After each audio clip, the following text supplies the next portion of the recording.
Cette capsule vous est présentée par la boutique Maixu pour vos peluches et articles décoratifs geek, ainsi que par Evo Retro, marque cool d'accessoires de jeux vidéo et de protecteurs pour mettre en valeur vos collections de figurines Funko Pop ou cartes Pokémon. Bonjour, je me présente, je suis Clifford Matthews pour Ciné Techno et voici ma critique pour Dead for a Dollar qui met en vedette Christopher Waltz, William Dafoe, Benjamin Pratt, Rachel Brosnahan, Warren Burke, Amish Linklater et aussi réalisé par et dirigé par Walter Hill qui sera à l'affiche le 30 septembre prochain.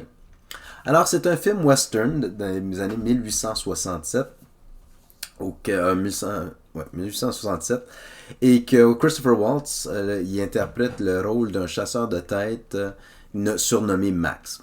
Alors Max il était engagé pour retrouver l'épouse d'un qui a fui la maison de son mari abusif et elle fui la maison avec quelqu'un qui a aussi fui l'armée. Alors, tous les deux côtés, il y a quelqu'un qui fuit l'action.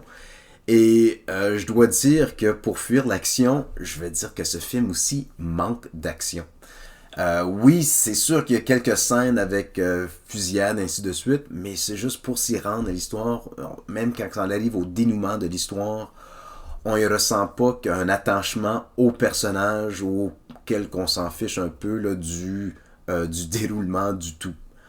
Il manque de chimie entre les personnages. Oui, il y a quelques scènes entre Christopher Waltz et William Dafoe auxquelles se dépassent ou surclassent le film en soi, mais c'est trop peu pour la durée du film. Surtout que quand tu as le personnage interprété par le comédien de Warren Burke, qui est plus ou moins le partenaire de Christopher Waltz, de Max, on dirait qu'il devrait avoir une cohésion, au moins une chimie de quelque sorte entre les deux acteurs, mais on dirait que les acteurs, en somme, dans ce film, sont juste là pour incarner le rôle. Merci, bonsoir, on passe à autre chose. La durée du film, c'est environ 1h45, mais je dois dire que pendant cette 1h45-là, c'est éternisé. Il n'y a pas de moment dans le film auquel on dit « Wow, c'est une scène à ne pas manquer ». C'est des scènes que nous avons déjà vues dans le passé. Si vous avez vu des films comme Django Unchained ou bien plusieurs autres westerns, Unforgiven, ainsi de suite, il y a des scènes mémorables des acteurs ou des comédiens. Ici, très peu. La trame sonore est ordinaire pour un film western. Oui, il y a quelques petites références à des anciens films western, avec une scène de piano, peu importe, mais pas assez auquel que tu peux sentir que l'histoire avance grâce à la musique.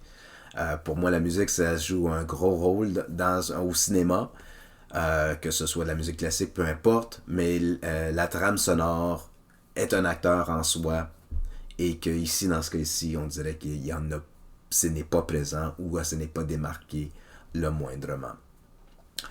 Par contre, Christopher Waltz, encore une fois, il interprète un rôle de western, tout comme dans Django Unchained.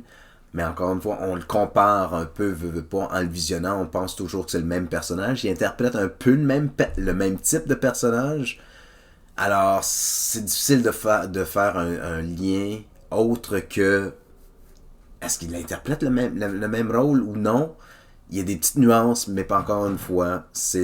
On dirait que l'acteur ou le comédien est trop confortable et fait juste lire son dialogue et au lieu de nous présenter son dialogue. William Dafoe, très bon acteur. Malheureusement, encore une fois, ici dans ce film, il perd un petit peu de crédibilité au point de vue d'être un tueur de western, là, les fusillades. Ces scènes correctes, mais pas assez pour dire que ça vaut la peine. Pour moi, un bon western, c'est encore une fois la musique, le dévouement des acteurs pour donner une crédibilité à leur performance. De plus, il manquait un petit quelque chose pour nous dire soit j'ai manqué un bout, faut que je l'écoute encore à nouveau. Ah, c'est comme ça que la scène se déroule. C'est assez direct, mais direct, éternisé au point de vue. Le personnage de Christopher Waltz est engagé pour chercher l'épouse. de Benjamin Pratt, ben pas de Benjamin Pratt, mais du personnage interprété par Benjamin Pratt. Et par la suite, il la trouve, il y a une autre histoire, il semblerait qu'elle s'est fait abuser. Ok, elle se sauve de son mari. Christopher, Max doivent prendre la décision. Est-ce qu'il est... Qui il va croire? Ok, prends la parole d'une telle ou d'un tel. Voilà, fin de l'histoire. Il y a des petits twists ici et là, mais rien qui surpasse ou qu'on n'a pas vu dans le passé. Alors, je ne vais pas te donner une cote sur 10, mais ce que je peux vous dire, c'est que je l'ai vu, je suis content que je l'ai vu. Est-ce que je vais le revoir? Malheureusement, non. Je vais attendre qu'il y ait un autre western qui va se montrer à l'affiche un petit peu plus tard. Alors, encore une fois, mon nom c'est Clifford Matthews pour Ciné Techno. Bon cinéma!